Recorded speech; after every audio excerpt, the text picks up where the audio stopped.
Hi pilots and co-pilots, Brian here. Quick little tips and tricks video today. For those of you who might not be aware, there actually is a default way of programming custom views within X-Plane without using any plugins.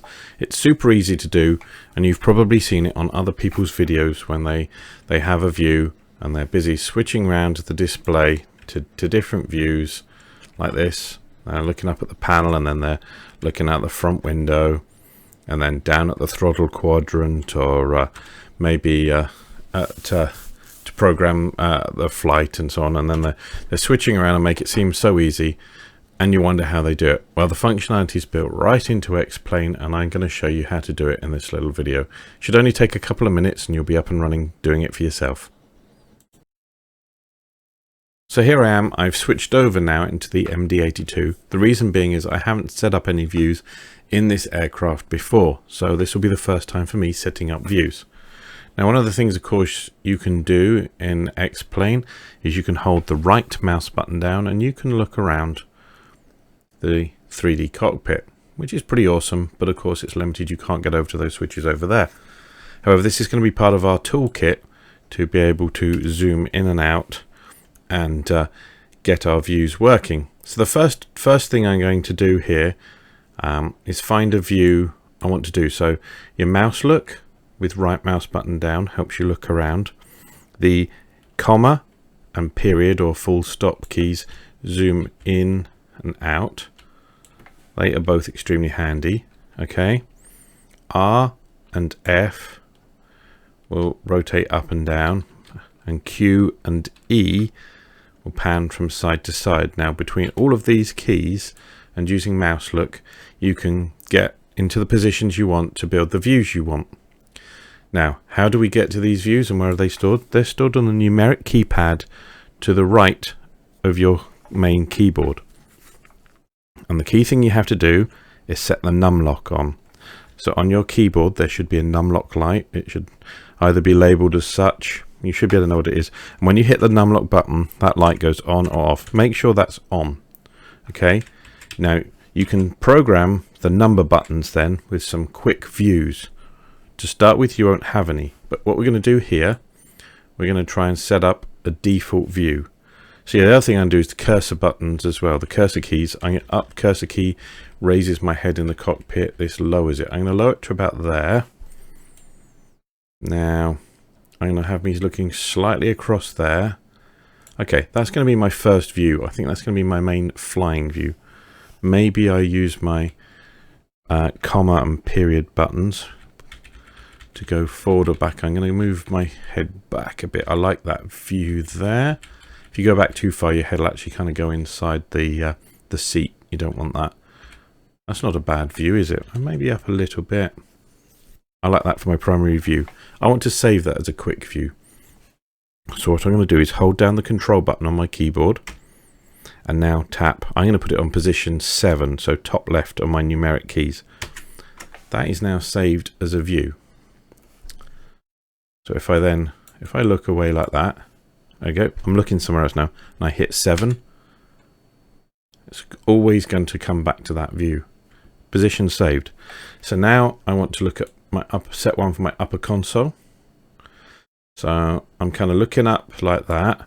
I'm now going to use my cursor key to the right cursor key there on the keypad on my keyboard. I'm coming over.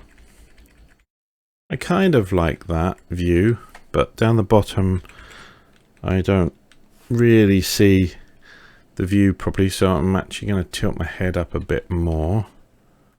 And now I've used, that's the R and F keys to adjust my angle, so I'm on square onto the panel. Okay, I'm over now. And now I'm going to move my head towards the front of the cockpit. So again, using the comma key and the period key. So it's just using a series of that. Actually, no, I'm going to use, sorry, I got the wrong key there. The down arrow key scrolls me towards the front of the cockpit.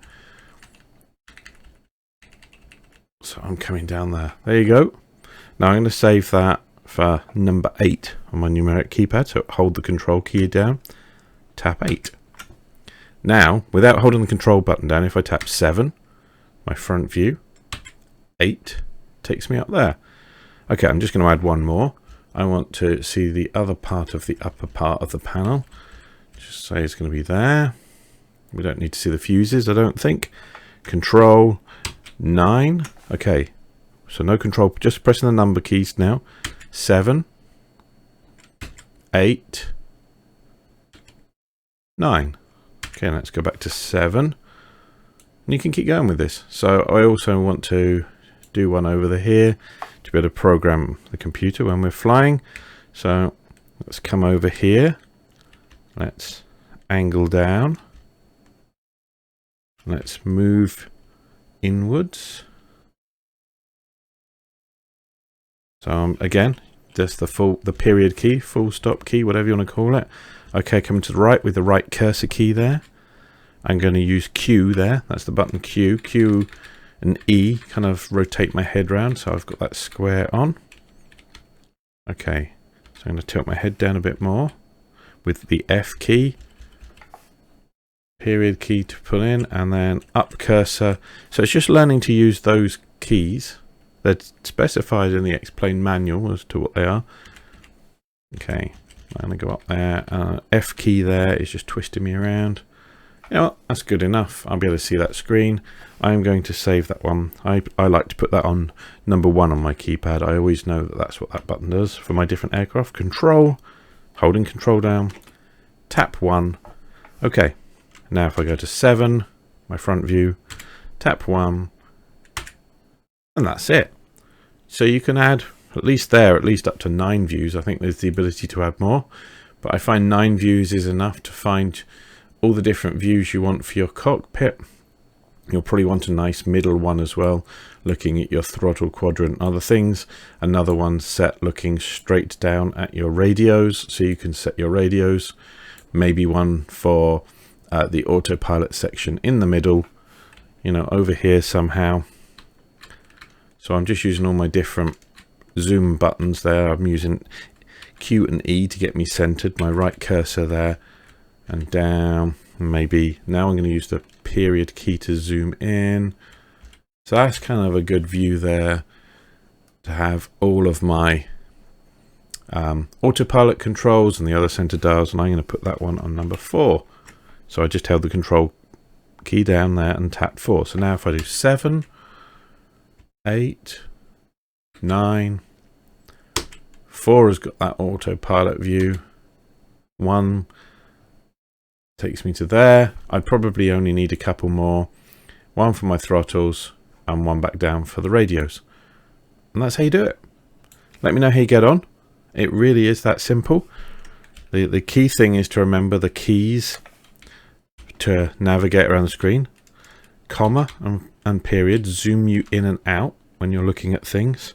Your cursor keys take you up, down, left and right within the 3D cockpit.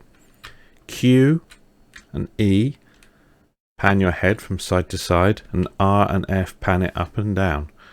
That mixed with the right mouse button with mouse look should be able to get you into any position in the cockpit, and then you can save it for a quick key. Hope this tip's been helpful to you. Don't forget to leave comments, like the video or subscribe to my channel if it's helped you get going the basics in X-Plane 11 or X-Plane 10, the same works there, and gets you saving your quick views so that you can get up and flying like a professional. Thanks for watching.